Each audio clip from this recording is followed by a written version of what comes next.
This area is the Horn of Africa, and what's at stake is the life and livelihoods of people, because in this region it's mostly the pastoralist community. They live by moving from place to place, and they have cattle and they have livestock like camel. And what's happening is that the droughts are coming more frequently, the rains are more sporadic, and so the amount of their livestock is going down and their livelihoods are disappearing. It's not just lives that are at stake here, it's a way of life. The attention has been focusing on Somalia, but really this is not just about Somalia. This is about Somalia, northern Kenya, eastern Ethiopia, Djibouti, and all of the Horn of Africa. We went up to Turkana, which in many ways is a prism into the story. The fact that people there who were pastoralists used to be able to survive by moving from one range to the other, finding water in different places with their livestock. But because the climate change has affected the weather patterns here, and that the rains come less frequently and they are more sporadic, people really struggle to find a way to kind of survive in their situation. It can't be stressed enough is that the high food prices in this region mean that if people have a little bit of money, they can't even get the basic necessities. You know, really you're going from being poor to just being pushed into an area where your life itself is threatened.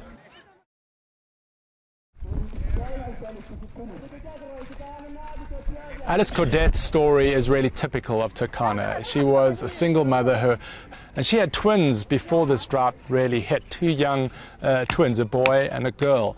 And basically both became sick because of a lack of food, and also because she was using wild fruits and dirty water to feed the children. I'm doubly cursed, says Alice, because I gave birth to twins during a drought, and Miriam died because of it. She died of hunger. The boy survived and the girl died. She buried her just near a hut in that town or village in Turkana. And that's the terrible thing that's happening here, is that people just don't have the capacity to help their families. And so in Turkana we saw, the bleak future of this region unless proper policies are put in, unless governments actually start to realize that these communities exist. All over this region, when you get out of the cities in Addis Ababa or Nairobi or even Mogadishu and you move out into the bush, there's a sense that people have been forgotten by their governments. They hear about all their assistance coming to Dadaab refugee camp or going into Mogadishu, but in places like Turkana they just feel that no one's assisting them, that they basically have been forgotten. I just don't understand why the world hasn't paid more attention.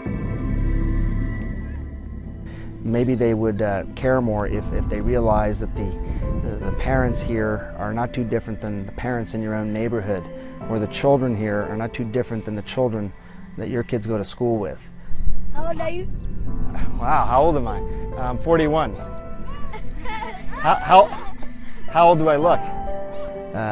They would maybe care more if they realized that these parents want the same thing for their kids as you do for yours. And that's one of the things that we've been trying to remind people of.